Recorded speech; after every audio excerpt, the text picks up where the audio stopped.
ሰላም እንዴት ናችሁ? የደሱ ሄልዝ ቲቪ ቤተሰቦች፣ እኔ እግዚአብሔር ይመስገን ደህና ነኝ። በያላችሁበት ሰላማችሁ ይብዛ። ዛሬም እንደተለመደው በአንድ ጠቃሚ ርዕስ መጥቻለሁ።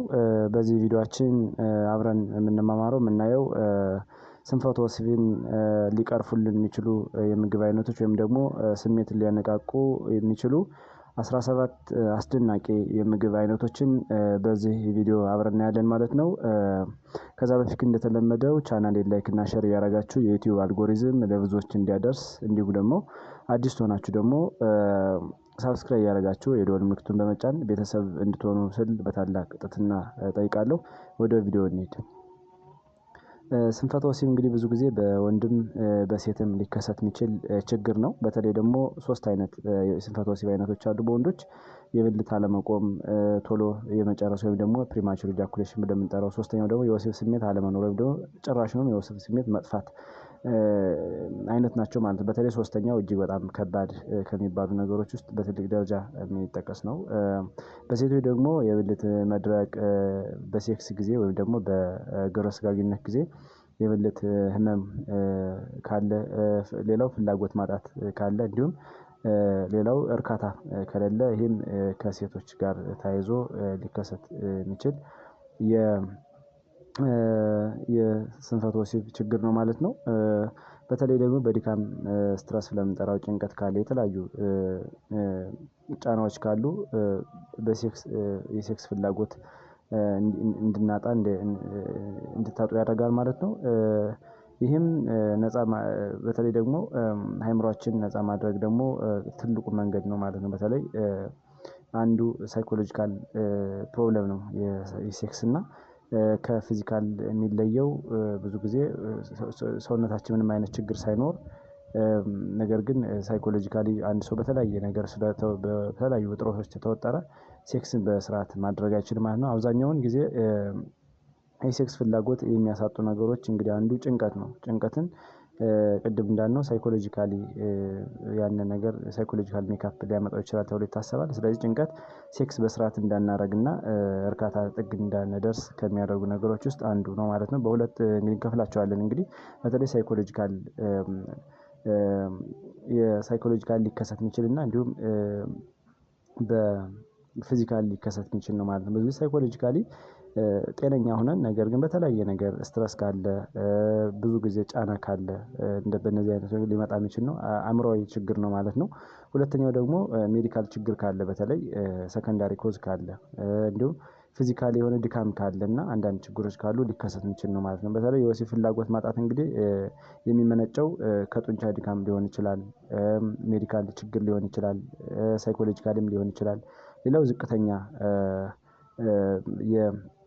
የናይትሬት መጠን ሰውነታችን ሲገኝም ለዚህ ሊዳረግ ይችላል ማለት ነው። በተለይ እነዚህ ነገሮች ካሉ ሴክስ በስርዓት አንድ ሰው እንዳያደርግና ቅድም እንዳለው ለስንፈተ ወሲብ ከሚጋለጥባቸው ነገሮች በትልቅ ደረጃ ሊጠቀስ ይችላል ማለት ነው። ብዙ ጊዜ ደግሞ ናይትሬት ኮንቴንት ያላቸው ምግቦች አዘውትሮ መመገብ፣ በተለይ አትክልቶችን፣ ፍራፍሬዎችን በናይትሬት የበለጸጉ ያላቸው ምግቦች አዘውትሮ መመገብ ደም ስራችን ጤነኛ እንዲሆን፣ ልባችን በስርዓት ፐምፕ እንድታደርግና ፕላክ እንዳይፈጠር ስለሚያደርግ ለተለያዩ ችግሮች እንዳንጋለጥ ያደርጋል ማለት ነው። በተለይ ናይትሬት ያላቸው ምግቦችን አዘውትሮ መውሰድ ደም ስራችን ነፃ እንዲሆን፣ ፍሌክሲብል እንዲሆን እና ዘና እንዲል ስለሚያደርግ ለአንዳንድ ችግሮች እንዳንጋለጥ ይሆናል። በተለይ ግፊት እንዳይከሰት፣ ስትሮክ እንዳይከሰት፣ ከልብ ኬዝ ጋር አንዳንድ ችግሮች እንዳይከሰቱ በማድረግ ሴክስን በስርዓት ማጣጣም እንችላለን ማለት ነው። ከዚህ በተጨማሪ አመጋገብ እንግዲህ ወይም ደግሞ ባላንስ ዲየት እጅግ በጣም ተመራጭ ነው። ብቻውን ግን በቂ አይደለም። ብዙ ጊዜ እንቅስቃሴ ማድረግ፣ ሌላ ያልተፈለጉ ነገሮችን መቀነስ፣ በተለይ ደግሞ አልኮልን አብዝቶ መጠጣት፣ ጨዋማ ምግቦችን አዘውትሮ መመገብ፣ ቡና ከመጠን በላይ መጠቀም፣ በተለይ ቡናን አሁን ከመጠን በላይ ስንጠቀም ሴረም ላይ ያለው የኮርቲሶል መጠን ስለሚጨምር ለጭንቀት ይዳርገናል ማለት ነው። ብዙ ጊዜ እንድንወጠር፣ ለጭንቀት እንድንደርስ ስለሚያደርግ ለሴክስ አሮዛል በጣም ትልቅ ፋክተር አለው። ሌላው ቅመም የበዛባቸው ምግቦች ደግሞ ከመጠን በላይ አብዝቶ መመገብ እንግዲህ አጠቃላይ ከፍተኛ የሆነ ከዳይጀሽን ጋር ዲስኦርደር ስለሚያስከትል ጣፋጭ የሆነ እርካታ እንዳናገኝ ያደርጋል። ሌላው ደግሞ ጣፋጭ የበዛባቸው ምግቦችን አዘውትረን የምንወስድ ከሆነ ደም ውስጥ ያለው የስኳር መጠን በከፍተኛ ደረጃ ስለሚጨምር ሴሎቻችን ለተለያየ ጉዳት ይዳረጋሉ። በተለይ ደግሞ ከግፊት ጋር ተያይዞ ውፍረት ጋር ተያይዞ ሊከሰቱ የሚችሉ ውፍረትም አንድ ለሴክሹዋል ኢንተርኮርስ አንድ ፋክተር ስለሆነ ማለት ነው። ሌላው ስብ የበዛባቸው ምግቦች አዘውትሮ መጠቀም በተለይ ደግሞ ከእንስሳት ተዋጽኦ የምናገኛቸውን በጣም ስብ የበዛባቸው ስጋዎች አዘውትሮ የምንጠቀም ከሆነ ይሄም አንዱ የደም ስርን ፕለክ እንዲፈጠርና ከፍተኛ የሆነ ኮሌስትሮል እንዲከማች በማድረግ ደም ከአንድ ቦታ ወደ አንድ ቦታ በሰላም እንዳይንቀሳቀስ በማድረግ ችግር ልንፈጥር እንችላለን ማለት ነው። ስለዚህ ስንፈተ ወሲብ በሴቶችም በወንዶችም ሊከሰት የሚችል ችግር ነው ማለት ነው። ስለዚህ ዛሬ ምን ምግቦችን ብንበላ ይህን አይነት ችግር መቅረፍ እንችላለን የሚለውን አብረን እናያለን ማለት ነው። የመጀመሪያውና አንደኛው በተለይ ደግሞ ሴክስን ከሚያነቃቁ ወይ ደግሞ የወሲብ ችግርን ከሚቀርፉልን ምግቦች አንዱ ነጭ ሽንኩርት ነው። ይህ ጋርሊክ ለምንጠራው ነጭ ሽንኩርት እንግዲህ ከፍተኛ ጥቅም ያለው ነው ማለት ነው። በተለይ ደግሞ በአንዴ ሊመጣ የሚችል ለውጥ ሳይሆን አዘውትረን ብንጠቀመው የሴክስ በተለይ ደግሞ ከስንፈተ ወሲብ ጋር ያለውን ችግር በትልቅ ደረጃ የሚቀርፍልን ስሜትን ሊያነቃቃ የሚችል ፍላጎትን ሊጨምር የሚችል የምግብ አይነት ነው ማለት ነው። በተለይ ይሄ ሽንኩርት እንግዲህ ቴስቴስትሮን ሆርሞንን አማውንቱን በመጨመር ወንዳ ወንድ ስሜት እንዲኖረን በማድረግ በጣም አሪፍ ነው ማለት ነው። እንዲሁም ቴስቴስትሮን ደግሞ በከፍተኛ ደረጃ ሲመነጭ የሴክስ አሮዛል ወይ አክቲቪቲያችን ፍላጎታችን እየጨመረ ይመጣል ማለት ነው። በተለይ ለወንዶች ማለት ነው። ይሄ በዛ ምክንያት ከፍተኛ የሆነ ብለድ ፍሎው ወደ ሽንኩርት ደግሞ ከዚህ በተጨማሪ ከፍተኛ የሆነ ጥቅም አለው። በተለይ የደም ስሮችን ዘና ስለሚያደርግ ሪላክስ ስለሚያደርግ ደም በስርዓት ወደ ፐልቪክ ኦርጋን ደም ፐምፕ እንዲታረግ ያደርጋል ማለት ነው። ስለዚህ ጤነኛ የሆነ ልብ እንዲኖረን ያደርጋል። ለሴቶች ደግሞ እንግዲህ የብልት ፈሳሽ እንዲጨምር ላብሪኬት እንዲሆን እንዲረጥብና ድርቀትን በማስተካከል ከሴክስ ጋር ሊመጡ የሚችሉ ፔኖችን ችግሮችን ያስተካክላል ማለት ነው። ለተሻለ የደም ዝውውር እና ለጤናማ ጡንቻ እንቅስቃሴም በጣም አሪፍ ነው ማለት ነው። ነጭ ሽንኩርት እንግዲህ ምክንያቱም ቅድም እንዳልነው ከፍተኛ የሆነ አንቲኦክሲዳንቶችን የያዘ ነው። ጠቃሚ የሆኑ ንጥረ ነገሮችን ስለያዘ ደማችን ደም ከአንድ ቦታ ወደ አንድ ቦታ በሰላም እንዲንቀሳቀስ ያደርጋል። ከዚህ ጋር ተያይዞ የልብን ጤንነትን በከፍተኛ ደረጃ ስለሚጠብቅ ልብ ቶሎ ወደ ፐልቪክ ኦርጋን ወይም ደግሞ ወደ ብልት ከፍተኛ የሆነ ደም እንዲረጭ ያደርጋል ማለት ነው። እንዲሁም ለደም ቧንቧዎችም ጥንካሬ በጣም አሪፍ ነው ማለት ነው። ብዙ ጊዜ የደም ስሮች ወይም የደም ቧንቧዎች ጤነኛ ሲሆኑ አሪፍ ሲሆኑ ሄልዚ ሲሆኑ ለተለያየ ችግር እንዳንጋለጥ ያደርጉናል ማለት ነው። ስለዚህ ከዚህ ጋር ያለውን ችግር ስለሚያስተካክል ነጭ ሽንኩርት እጅግ በጣም አሪፍ ነው ማለት ነው። ነገር ግን እንደዚህ ስናደርግ አትሊስት በቀን ቁርስ፣ ምሳ፣ እራት ብንጠቀመው እንዲሁም ደግሞ በሳምንት እስከ 7 ጊዜ ከ7 እስከ 21 ጊዜ ብንጠቀመው ይህን ለውጥ ማግኘት እንችላለን ማለት ነው። በተለይ ለ6 ቀናት ተከታትሎ መውሰድ የዚህን ችግር ሊያስተካክል ይችላል ተብሎ ይታሰባል አንዳንድ ርዕሶች እንደሚያስረዱት ማለት ነው። ሁለተኛ ቀይ ሽንኩርት ነው። ቀይ ሽንኩርት እንግዲህ ወይም ደግሞ ሬድ ኦኒየን ብለን የምንጠራው ደም በስርዓት እንዲረጭ ያደርጋል ማለት ነው። በተለይ አሁን እንዳልነው የተለያዩ ንጥረ ነገሮች አንቲኦክሲዳንቶች ሌሎችን ጠቃሚ የሆኑ ንጥረ ነገሮችን ይዟል ማለት ነው። በተለይ ደግሞ በሰልፈር የበለጸገ ስለሆነ ብዙ ጊዜ የደም ስሮችን በማዝናናት የደም ጡንቻዎችን የደም ግድግዳ ጡንቻዎችን በማጠንከር እንዲሁም ቫዞዳይሌተር ኢፌክት ስላለው ከልብ ወደ ብልት ከፍተኛ የሆነ ደም እንዲረጭ ያደርጋል ማለት ነው። በዛ ሰዓት ከፍተኛ የሆነ ደም ሲረጭ ደግሞ ኦክሲጅን እና ምግብ ወደዛ አካባቢ ይሄዳል ማለት ነው። ስለዚህ ብዙ ጊዜ ሴክስ ላይ ችግሩ እንግዲህ ምንድነው? ከፍተኛ የሆነ የደም መጠን ወደ ብልት ኦርጋን ወደ ብልት ወይም ደግሞ ወደ ፐልቪክ ኦርጋን ስለማይላክ ነው። ቶሎ ቅድም ያልናቸውን እንደ ቶሎ የመጨረስ የብልት አለመቆም እና የወሲብ ስሜት አለመኖር ሊከሰቱ የሚችሉት ከዚህ ጋር ተያይዞ ነው ማለት ነው። ስለዚህ ይህን ችግር በከፍተኛ ደረጃ ያስተካክልናል ማለት ነው። ሶስተኛ ብርቱካን ነው። ብርቱካን እንግዲህ ኦረንጅ ለምንጠራው በናይትሬት በጣም በእጅጉ የበለጸገ ነው ማለት ነው። እንዲሁም በውስጡ እነ ቫይታሚን ሲ አንቲኦክሲዳንቶችን ወይም ደግሞ አንቲኢንፌክሽን ባህሪን የያዘ ውህድ ስላለው ከፍተኛ ጥቅም አለው ማለት ነው። በተለይ ናይትሬት እንግዲህ እንደሚታወቀው ደም ውስጥ ወይም ደግሞ ሴሎቻችን ውስጥ ወደ ናይትረስ ኦክሳይድ ይቀየራል። ናይትረስ ኦክሳይድ ደግሞ በተፈጥሮ ቬዝሎችን የደም ስሮችን ዳይሌት በማድረግ ወይም በማስፋት የሚታወቅ ነው ማለት ነው። ብዙ ጊዜ ከፍተኛ የናይትሬት መጠን ያላቸው ምግቦች አዘውትሮ መመገብ ለደም ስር ጥንካሬና መስፋት ጤና እጅግ በጣም ተመራጭ ስለሆነ ከፍተኛ የኮሌስትሮል ክምችት ካለ አንዳንድ ከፍተኛ የሱገር ኮንቴንት ደም ውስጥ አለ እሱን በማስተካከል ደም ስሮች እንዲጠናክሩና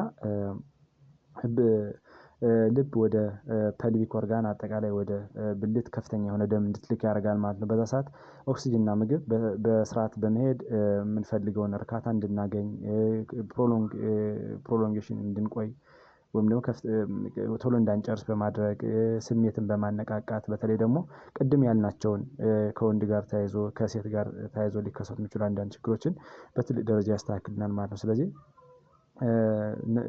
ቀይ ሽንኩርትም ነጭ ሽንኩርትም እንዲሁም ብርቱካንም ተመራጭ ነው ማለት ነው፣ አዘውትረን የምንወስደው ማለት ነው። አራተኛ ቃሪያ ነው። ቃሪያ እንግዲህ ፔፐር ብዙ ጊዜ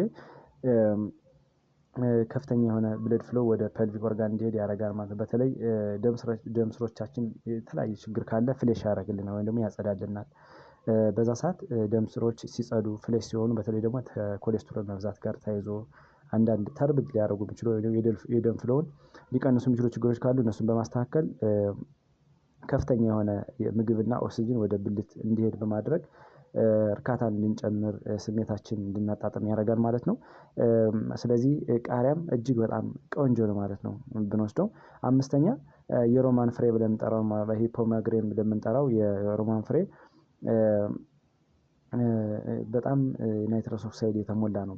በናይትሬት የተሞላ ስለሆነ ሴሎቻችን ውስጥ ወደ ናይትረስ ኦክሳይድ ይቀየራል ማለት ነው። ብዙ ጊዜ አሁን እንዳልነው ልባችን ጤነኛ ሲሆን፣ የደም ስሮቻችን ጤነኛ ሲሆን፣ ክፍት ሲሆኑ ደም ከልብ የተረጨው ደም ወደ ብልት በስርዓት እንዲሄድ በማድረግ ኦክሲጅንና ምግብ ሴሎች እንዲመገቡ እንዲያገኙ በማድረግ የጡንቻችን ጥንካሬ አጠቃላይ መድፈስፈስ እንዳይከሰት ሌሎችም ችግሮች ካሉ እነሱ በማስተካከል ወደ ፐልቪክ ኦርጋን የሚሄደው የደም ፍሰት እንዲስተካከልና እንዲጨምር በማድረግ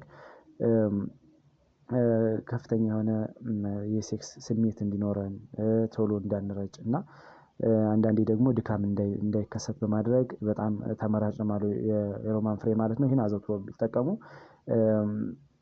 ችግራቸውን መፍታት ይችላሉ ማለት ነው። አጠቃላይ እነዚህ የጠራናቸው የምግብ አይነቶች በአንዴ ለውጥ ሊያመጡ የሚችሉ አይደሉም። ነገር ግን አከታትለን በአትሊስት በቀን ከ1 እስከ 3 ጊዜ በመውሰድ ብንችል 3 ጊዜ ካልቻልን ደግሞ አንዴ በመውሰድ በሳምንት እስከ 21 ቀን ከ7 እስከ 21 ቀን በመውሰድ ለውጥ ማምጣት እንችላለን ማለት ነው እንጂ በአንዴ ተደርጎ አንዴ ለውጥ ሊያመጣ የሚችል ነገር አይደለም። ስድስተኛ ቆስጣ ነው። ስፒናች ብዙ ጊዜ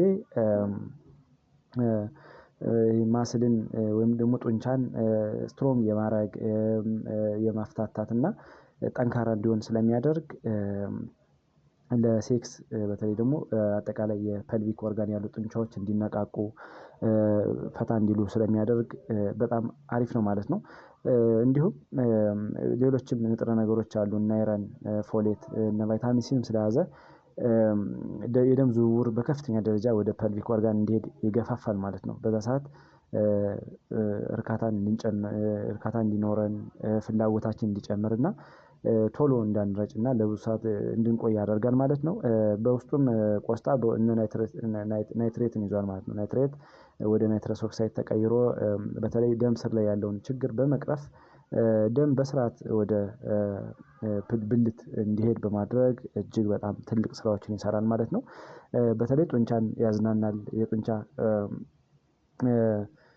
ጥንካሬን ስለሚጨምር ከድካም ጋር ተያይዞ ሊከሰቱ የሚችሉ መንፈስ ጋር ተያይዞ ሊከሰቱ የሚችሉ ችግሮችን ይቀርፋል ማለት ነው። ከዚህ ጋር ተያይዞ ደግሞ ብልት ቀጥ ብሎ ለብዙ ሰዓት እንዲቆምና በጣም ኢሬክት እንዲሆን በማድረግም አሪፍ ነው ማለት ነው። ቆስጣ በተለይ ፕሪማቹር ኢጃኩሌሽን ካለ ይከላከልናል ማለት ነው። በተለይ ቶሎ መርጨት ብዙ ጊዜ ከ5 ደቂቃ በፊት አንድ ሰው ሴክስ እያደረገ ከ5 ደቂቃ በፊት ስሜቱ እንዲቀንስ እንዳያደርግ ይከላከላል ማለት ነው።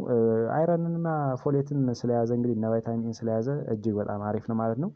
እነዚህ ደግሞ የደም ዝውውርን በመጨመር በተለይ ደግሞ እነ ቫይታሚን ሲ በውስጣቸው እነዚህ አንቲኦክሲዳንት ኢፌክት ስላላቸው የምግብነት ባህሪ ስላላቸው እንደ ቪያግራ አክት ያደርጋሉ። ስለዚህ ሴክስ በስርዓት እንድናደርግ ድካም እንዳይከሰት ቶሎ መርጨት እንዳይኖር የፍላጎት ማጣት እንዳይኖር በማድረግ ትልቅ ጥቅም አለው ማለት ነው። 7ኛ ሀባብ ወይም ደግሞ ወተር ሜሎን ብለን የምንጠራውም ለሴክስ እጅግ በጣም ከሚጠቅሙ የምግብ አይነቶች አንዱ ነው ማለት ነው። በተለይ ደግሞ በከፍተኛ የሆነ ናይትሬትን ይዟል። ሀብሀብ እንደሚታወቀው ከዚህ በተጨማሪ ደግሞ ከፍተኛ የሆነ ፈሳሽ ይዟል ማለት ነው። እንግዲህ ሀብሀብ ከ70 እስከ 80% አካባቢ በውሃ የተሞላ ስለሆነ የፈሳሽ መጠናችን ያመጣጥልናል። እንዲሁም ከፍተኛ የሆነ ናይትሬት ስላለው ልባችን በደንብ በስርዓት እንድትመታ ያደርጋል። ደም ስር ያሉ ፕለኮችን አጠቃላይ የደም ስሮችን ዘና በማድረግና ዳይሌት እንዲሆን ስለሚያደርግ ከፍተኛ የሆነ ፈሳሽ ወይም ደግሞ አጠቃላይ የደም ፍሎ ወደዛ እንዲጨምር ያደርጋል። ለልብ ጤና የሚጠቅሙን ላይኮፒን የሚባልን ኤንዛይም ይዟል ማለት ነው። ይሄ ላይኮፒን እንግዲህ እንደሚታወቀው አንቲኦክሲዳንት ኢፌክት አለው። ቆንጆ የሆነ ንጥረ ነገር ነው። ልብ ላይ ሄልዚ ከሆነ ደግሞ ይሄን ያስተካክልና ማለት ብዙ ጊዜ ልብ ላይ ችግር ካለ በተለይ ደግሞ ካርዲዮቫስኩላር ኢንቴግሪቲ ችግር ካለ የካርዲዮቫስኩላር ኢንቴግሪቲ ሊቀንስ የሚችሉ ነገሮች ካሉ ከሴክስ ጋር ሊያያዙ የሚችሉ ነገሮች ናቸው ማለት ነው። በተለይ ለሴክስን ስናስብ ብዙ ጊዜ የልባችን ጤንነትም አብረን ከዛ ጋር ማሰብ አለብን። ምክንያቱም ልባችን ደም ስትመታ ነው ስሜትን ማጣጣም የምንችለው እና ልብ ላይ ችግር ካለ ይሄ ነገር እንዲከሰት ያደርጋል ማለት ነው። በተለይ ደግሞ ለልብ ጤናችን አስፈላጊ የሆኑ ቅመሞችን ንጥረ ነገሮችን ስለያዘ ሀብሀብ ቆንጆ ነው ማለት ነው። በተለይ ደግሞ ሴቶች ላይ የብልት መድረቅ ካለ ህመም ካለ እሱንም በከፍተኛ ደረጃ ያሻሽላል ማለት ነው። ምክንያቱም ከፍተኛ የሆነ ፈሳሽ ስላለው ፈሳሽ ደግሞ ብዙ ጊዜ እርጥበት እንዲኖር ላብሪኬት እንዲያደርግ በተለይ ደግሞ ቫጀናቸው ላብሪኬት እንዲሆን በተለይ በሴክስ ጊዜ ፔን እንዳይኖር ፍላጎታቸው እንዲጨምር በማድረግ ትልቅ ሚና አለው ማለት ነው። 8ኛ ካሮት ነው። ካሮትም እንግዲህ ካሮቲን እና አንቲኦክሲዳንቶችን ይዟል ማለት ነው። ይሄ ደግሞ የደም ዝውውርን ያሻሽላል። የደም ዝውውርን በከፍተኛ ደረጃ አንቲኦክሲዳንቶችም ስላሉት በከፍተኛ ደረጃ ወደ ብልት የሚሄደውን ወደ ፐልቪክ ኦርጋን የሚሄደውን የደም ዝውውር እንዲጨምር ያደርጋል። በተለይ ደግሞ ፍላጎትን ያስተካክላል። መርዛማ ንጥረ ነገሮችንም በማስወገድ ደም ስራችን ላይ ያለውን ዑደት ጤነኛ እንዲሆን ያደርጋል። ጡንቻ እንዲወጠር ያደርጋል። በተለይ ደግሞ ይሄ የብልት አካባቢ ያሉ ፐልቪክ ኦርጋን ያሉ ጡንቻዎች እንዲጠነክሩና መዛል እንዳይኖር መልፈስፈስ እንዳይኖርና ቶሎ እንዲረጩ በመከላከል ትልቅ ሚና አለው ማለት ነው። በተለይ ድካም ሲኖር ብዙ ጊዜ ቅድም ያላቸውን የሴክስ ፍላጎት ማጣት ሊከሰት ይችላል ማለት ነው። ስለዚህ ይህን በማስተካከል ካሮት ትልቅ ሚና አለው ማለት ነው። በተለይ ደግሞ እርካታን ያስተካክላል ማለት ነው። በሴቶችም በወንዶችም እንግዲህ ትልቁ ችግር በሴቶች እርካታ ጫፍ ላይ ሳይደርሱ ሲቀሩ ነው። እንግዲህ ብዙ ጊዜ ሴቶች አንዳንድ ችግሮችን እንትን ቢሉትና እርካታን ቶሎ እንዲያገኙ ያደርጋል። ወንዶች ደግሞ ቅድም እንዳልነው የጡንቻቸውን በማጠንከር ፈሳሽ ወደዛ አካባቢ ወይ ደግሞ ከፍተኛ የሆነ የደም ዝውውር እንዲኖር በማድረግ ኦክስጅን እና ምግብ ወደ ፐልቪክ ኦርጋን ሲሄድ የወንዶች ብልት በከፍተኛ ደረጃ እንዲወጠርና ስራውን በአግባቡ እንዲሰራ ያደርጋል ማለት ነው። ስለዚህ ስሜትን ያጣጥማል። ቶሎ መርጨት እንዳይከሰት ያደርጋል። ስለዚህ ማስተካከል ይቻላል ማለት ነው። ስለዚህ ካሮትም ትልቅ የሆነ አስተዋጽኦ ያደርጋል ማለት ነው። 9ኛ አሳን መመገብም በተለይ ደግሞ አጠቃላይ እነ ሳልሞን ሳርዲን የምንጠራቸው የአሳ አይነቶች አዘውትሮ መመገብ ለወንዶችም ለሴቶችም በጣም አስፈላጊ ነው ማለት ነው። በተለይ ለጡንቻ ጥንካሬ በጣም አሪፍ ነው። ጭንቀትን ለማስተካከል በተለይ ደግሞ ጭንቀት መኖር ወይ ደግሞ ስትረስ መኖር ብዙ ጊዜ ሴክስ ሳይኮሎጂካሊ አንዳንድ ችግሮችን ሊያስከትሉ ከሚችሉ ነገሮች አንዱ ይጠቀሳል። በትልቅ ደረጃ የሚጠቀስ ነገር ነው። እና ጭንቀትን በመቀነስ ለጡንቻ ጥንካሬም አሪፍ ነው ማለት ነው። ምክንያቱም አሳ እንግዲህ በኦሜጋ 3 ፋቲ አሲድ የበለፀገ ነው። ይሄ ደግሞ ማስል ዊክነስ እንዳይኖር በተለይ ደግሞ አሁን እንዳልነው የጡንቻዎች ጥንካሬ በከፍተኛ ደረጃ እንዲገነባ በማድረግ ስትረስን አንዛይቲን በመቀነስ በተለይ ደግሞ ስትረስን ስንቀንስ አንዛይቲን ስንቀንስ በሌላ አባባል የቴስቶስትሮን ሆርሞን እና ሴሮቶኒን ዶፓሚን እንዲመነጩ ያደርጋል።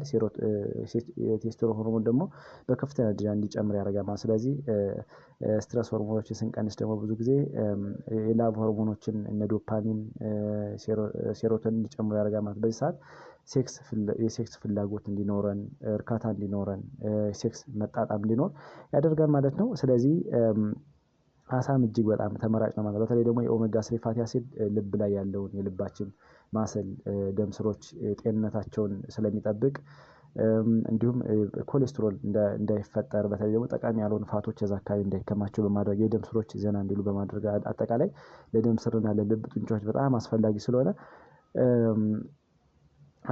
አንዳንድ ችግሮች እንዳይከሰቱ ያደርጋል ማለት ነው። አስረኛ ይሄ ዳርክ ቸኮሌት ብለን የምንጠራው የቸኮሌት አይነት እጅግ በጣም አሪፍ ነው ማለት ነው። ብዙ ጊዜ ለፍቅር አጋር አንዳንድ ሰው በስጦታ መልክ ይሰጣልና ለሴትም ለወንድም እጅግ በጣም አሪፍ ነው ማለት ነው። በተለይ ሴሮቶኒንና ዶፓሚን እንዲመነጩ ያደርጋል ማለት ነው። ወሲብ አካላዊ ብቻ አይደለም እንግዲህ እንደሚታወቀው ስነ አእምሮአዊ ሊሆንም ይችላል ማለት ነው። ስለዚህ አካላዊ ችግርም ላይሆን ይችላል ሳይኮሎጂካል ፕሮብለም ሊሆን ይችላል ማለት ነው። ስለዚህ በተለይ ደግሞ ስነ አእምሮአዊ ችግር ሲሆን ቢዚ መሆን በነገሮች መወጠር ውጥረት ሲኖር በራስ ምታት አንዳንድ ችግር ሲኖር ራስን በተለያዩ ነገሮች በማወጣጠር የሴክስ ችግሮች እንዲኖሩ ያደርጋል ማለት ነው። ስለዚህ ሴክስ እንግዲህ አካላዊ ነው ፊዚካሊ ብቻ አይደለም ሳይኮሎጂካልም ሊሆን ይችላል ተብሎ ይታሰባል ማለት ነው። በተለይ ይሄ ዳርክ ቸኮሌት የኢንዶርፊን ሆርሞን በከፍተኛ ደረጃ እንዲመነጭ ያደርግልናል። ይሄ ደግሞ ኢንዶርፊን ሲመረት ደግሞ ላብ ሆርሞኖች ሴሮቶኒን እና ዶፓሚን እንዲመነጩ ያደርጋል ማለት ነው። ስለዚህ የስትረስ ሆርሞኖች እንዲቀንሱ ያደርጋል። ለሴቶች ደግሞ ብዙ ጊዜ ወንድ ልጅ ጎበዝ መሆን ብቻ በቂ አይደለም ተብሎ ይታሰባል። ምክንያቱም የሴት ልጅ ፍላጎትም ተለላት የወሲብ መነቃቃት ተለላት ፍላጎት ከሌላት ምቾት ካጣች የወንድ ልጅ ጥንካሬ ብቻ ሊገመት አይችልም ማለት ነው። ስለዚህ አእምሮን በአካልም ዘና ማድረግ እጅግ በጣም አስፈላጊ ነው ማለት ነው። ሌላው ስትረስ ሆርሞኖችን ስንቀንስ እንግዲህ ብዙ ጊዜ ከሴክስ ጋር ተያይዞ ያለውን ሳይኮሎጂካሊ ችግር መቅረፍ እንችላለን ማለት ነው። 11ኛ አቮካዶ ነው። አቮካዶ እንግዲህ በከፍተኛ ደረጃ ከፍተኛ የሆነ ዚንክ ካላቸው ምግቦች በዋነኝነት የሚጠቀስ ነው። እንዲሁም ደግሞ ሄልዚ የሆነ ፋቲ አሲድ አለው። ከእጽዋት የምናገኘው ቆንጆ የሆነ ፋቲ አሲድ አለው። ይሄ ደግሞ አሁን እንዳልነው የልባችን ጤና የደም ስራችን ጤና ስለሚጠብቅልን አጠቃላይ ዚንክ የበዛባቸው ምግቦች መመገብ ደግሞ ብዙ ጊዜ ለደም ፍለው ወይም ደግሞ ለደም ዝውውር እጅግ በጣም አስፈላጊ ናቸው ማለት ነው። ስለዚህ አቮካዶም በጣም ተመራጭና ቆንጆ ነው ማለት ነው። ሌላው 12ኛው አረንጓዴ ሻይ ወይም ደግሞ ግሪን ቲ ብለን የምንጠራው ነው ማለት ነው። ይሄ ብዙ ጊዜ ካቲጅን የሚባል ንጥረ ነገር ይዟል። ይሄ ካቲጅን ደግሞ ብዙ ጊዜ የመራቢያ አካላት ደም በከፍተኛ ደረጃ እንዲያገኙ ያበረታታል አፕሪሼት ያደርጋል። በተለይ ቅድም እንዳልነው አንዳንድ ትሮምቦሲስ እንዳይከሰት ብሎኬጅ እንዳይኖር የደም ዝውውር ስርዓትን ሊያስተዋውሉ የሚችሉ አንዳንድ ነገሮችን በመቅረፍ ወደ ብልት ወይም ደግሞ አጠቃላይ ወደ ፐልቪክ ኦርጋን ያለውን የደም ዝውውር በከፍተኛ ደረጃ እንዲመነጭ ያደርጋል ማለት ነው። ስለዚህ ክብደትን ለመቀነስ ብቻም አይደለም የምንጠቀመው ማለት ነው። አረንጓዴ ሻይን አዘውትረን ብንጠቀመው የሴክስን አሮዛል ወይም ደግሞ የሴክስን ስሜት ፍላጎት እርካታን ከሚጨምሩ ነገሮች ውስጥ አንዱ ነው ማለት ነው። 13ኛ ሙዝ ነው። ሙዝም ብዙ ጊዜ በፖታሲየም የበለፀገ ነው። በፊላሚኖይድ ወይም ደግሞ አንቲኦክሲዳንቶችን አጭቆ የያዘ ነው። በተለይ ደግሞ ልባችን ጤነኛ እንድንሆን ያደርጋል። ፖታሲየም የበዛባቸው ምግቦች አዘውትሮ መመገብ የልብን ጤና የደም ስርን ጤና ከሚያሻሽሉ ነገሮች ውስጥ አንዱ ነው ማለት ነው። በተለይ ከፍተኛ የሆነ ፖታሲየም ያላቸው ምግቦች መመገብ የሶዲየም ከፍተኛ ምርት ካለ ስለሚቀንስ ለልባችን ጤና በጣም አስፈላጊ ነው ማለት ነው። ልባችን ጤነኛ ስትሆን ደግሞ ቅድም እንዳልነው የደም ስራችን ጤነኛ ሲሆን ወደ ብልት የሚሄደው ወደ ፐልቪክ ኦርጋን አጠቃላይ የሚሄደው የደም መጠን በከፍተኛ ደረጃ ስለሚጨምር ለሴክስ እርካታ እንዲኖረን ፍላጎት እንዲኖረን እና አንዳንድ ችግሮችን እንድንቀርፍ ያደርጋል ማለት ነው። 14ኛ ለውዝ ነው። ለውዝም እንግዲህ እንደሚታወቀው ለውዝም ቀይ ስጋም ዚንክን ይዘዋል እንደሚታወቀው ማለት ነው። ዚንክ የበዛባቸው ምግቦች ደግሞ መውሰድ የዘር ፈሳሽ እንዲጨምር ያደርጋል። አጠቃላይ የዘር ፍሬን ያነቃቃል ፈሳሽ እንዲጨምር ያደርጋሉ። የመቆም ችግር ካለ የመርፈስፈስ ችግር ካለ እሱን ይቀርፋሉ። በተለይ ዚንክ የያዘ ምግብን አዘውትሮ መመገብ የደም ዝውውር ጤነኛ እንዲሆን ያደርጋል ማለት ነው። ስለዚህ ለውዝንም ቀይ ስጋን መመገብ በዚንክ የበለፀጉ ስለሆኑ ለጤናችን አጠቃላይ ለሴክሹዋል አክቲቪቲ በጣም ተመራጭ ናቸው ማለት ነው። ቅድም የጠቀስናቸውን በተለይ ደግሞ ከወንዶች ጋር ተያይዘው ሊከሰቱ የሚችሉ የብልት አለመቆም ቶሎ የመርጨት ችግር ካለ የወሲብ ፍላጎት አለመኖር ችግር ካለ ይህን በማስተካከል ለአንዳንድ ችግሮች እንዳንጋለጥና ሴክስን በስርዓት እንድናጣጥም ያደርጋል ማለት ነው። 15ኛ እንቁላል ነው። እንቁላል እንግዲህ ከፍተኛ የሆነ ፕሮቲን ስላለው ከፍተኛ የሆነ ቫይታሚን ቢ5፣ ቫይታሚን ዲ፣ ቫይታሚን ቢ6 ስላሉ እነዚህ ደግሞ ለወሲብ ከፍተኛ በከፍተኛ ደረጃ እንድንሳሳ የወሲብ ፍላጎት ማጣትን በመቅረፍ በተለይ ደግሞ ስሜት እንዲመነጭ በማድረግ ትልቅ ሚና ያላቸው ማለት ነው። ጠቃሚ የሆነ ፕሮቲንም አለው። እንደሚታወቀው ፕሮቲን ደግሞ እንግዲህ ለጡንቻችን ጥንካሬ አሚኖ አሲድ ካለ እንግዲህ ብዙ ጊዜ ሴክስ የሚያደርጉ ሰዎች ብዙ ጊዜ ፕሮቲን ይዘት ያላቸው ምግቦች መመገብ ጥንካሬን ኃይልን ይሰጣል ማለት ነው። ስለዚህ ለጡንቻችን መወጠር መነቃቃት በተለይ ደግሞ ብልት በከፍተኛ ደረጃ ተወጥሮ ለብዙ ሰዓት ስራውን እንዲሰራ ያደርጋል ማለት ነው። ጡንቻን ያስተካክላል ማለት ነው። ስለዚህ እንቁላልም እጅግ በጣም አሪፍ ነው ማለት ነው። 16ኛ ቴምር ነው። በተለይ ደግሞ ቴምር እንግዲህ ለሴቶችም ለወንዶችም እጅግ በጣም የሴክስ ችግርን ወይም ደግሞ አጠቃላይ የወሲብ ፍላጎት ማጣት ችግርን ከሚያስተካክሉ የምግብ አይነቶች ውስጥ አንዱ ነው ማለት ነው። በተለይ ኤላርጂን የሚባል ንጥረ ነገር ስለያዘ ሳይኮሎጂካሊም ፊዚካሊም በአንዳንድ ችግሮች እንዳንጠቃ በተለይ ሳይኮሎጂካሊ ይሄ የስትረስ ሆርሞኖች እንዲቀንሱ በአእምሮአችን ዝግጁ እንድንሆን ሴክስን እንዲሁ ለእንትን ብቻ እንዳናረግና እርካታን እንድናመነጭ ያደርጋል ማለት ነው። ፊዚካሊም ጠንካራ እንድንሆን በተለይ ደግሞ ኃይልን ከሚሰጡን ምግቦች ውስጥ አንዱ ስለሆነ አሪፍ ነው ማለት ነው። በተለይ እንደዚህ አይነት ምግብ ያላቸውን ይዘት ያላቸውን ምግብ አዘውትሮ መመገብ በቅድም ከጠቀስነው ከሴት ጋር ከብልት መድረቅ ጋር ተያይዞ የፍላጎት ማጣት ጋር ሌላም በተለይ በሴክስ ጊዜ የብልት ህመም ሊኖር ይችላል። በሴቶች ላይ በወንዶች ላይም ቅድም እንዳልነው ቶሎ መርጨት ፍላጎት ማጣት እና አንዳንድ ችግሮች ካሉ እነሱን ያስተካክላል ማለት ነው። 17ኛው እና የመጨረሻው ስትሮቤሪ ብለን የምንጠራው ነው። በተለይ ስትሮቤሪ እንግዲህ በቫይታሚን ሲ ኮንቴንቱ በጣም ቆንጆ ነው ማለት ነው። በተለይ ደግሞ ቫይታሚን ሲ ያላቸውን ምግቦች አዘውትሮ መመገብ ፍላጎት ፍቅር እንዲመነጭ በተለይ ደግሞ ከፍተኛ የሆነ ስትሮንግ የሆነ ኢንቲሜሲ እንዲኖር ያደርጋል ማለት ነው። ሴክስ እንግዲህ መጀመሪያ ስትሮንግ የሆነ ደግሞ ስሙዝ የሆነ ኢንቲሜሲ ያስፈልጋል ማለት ነው። ይሄ ደግሞ ሴት ልጅ ወይም ወንድ ልጅ ፍላጎት ሲኖረው ነው ሴክስን ሊያጣጣም የሚችለው። ፍላጎት ከሌለና ስሜት ከሌለ አንዳንዴ ምንም ለሴክስ አንዳንድ ነገሮችን ማመንጨት አትችልም ማለት ነው። ነገር ግን እንደነዚህ አይነት ምግብ ያላቸውን እንደ ቫይታሚን ሲ ኮንቴንት ያላቸው ምግቦች አዘውትሮ መመገብ ብዙ ጊዜ አንቲኦክሲዳንት ኢፌክትም ስላላቸው መርዛማ ሴሎችን መርዛማ ንጥረ ነገሮች ሴሎቻችን እንዳይጎዱ ስለሚያደርግ ወደ ብልት የሚሄደው የደም መጠን እንዲጨምር እንዲሁም ፍላጎት እንዲኖረን እና ሴክስ እንድናስብ ያደርጋል ማለት ነው። ስለዚህ እንደነዚህ ያሉ ምግቦችን አዘውትሮ መመገብ ለሴቶችም ለወንዶችም እጅግ በጣም አሪፍ ናቸው ማለት ነው። ስለዚህ እነዚህ እንደ አዘውትረን ብንጠቀምና በቀን ከቻልን አንዴ ከቻልን 3ቴ ካልቻልን ደግሞ አንዳንዴ በቀን በሳምንት እስከ 21 ቀን አትሞስት ብንወስደው እነዚህን ችግሮች መቅረፍ እንችላለን ማለት ነው። ነገር ግን ሴክስ እንግዲህ በአንዴ እነዚህ ምግቦች ተመግበን ሊስተካከል የሚችል አይደለም። ወይም ደግሞ የሆነ ችግር ካለ በአንዴ ሊስተካከል የሚችል ችግር ስላልሆነ እንደዚህ አድርጎ መመገብ አሪፍ ነው ማለት ነው። ሌላው ቅድም ያልናቸውን ከፍተኛ የሆነ ጨው ይዘት ያላቸውን ስኳር ያላቸውን አልኮል መጠጦችን እና እነዚህን በመቀነስ ያ ደግሞ ከምግቦች በተጨማሪ ስፖርታዊ እንቅስቃሴዎችን በማዘውተር እና አንዳንድ ችግሮችን በመቅረፍ ለሴክስ ያለንን ፍላጎት መጨመር እንችላለን ወይም ደግሞ ችግር ካለ ማስተካከል እንችላለን ማለት ነው በሂደት።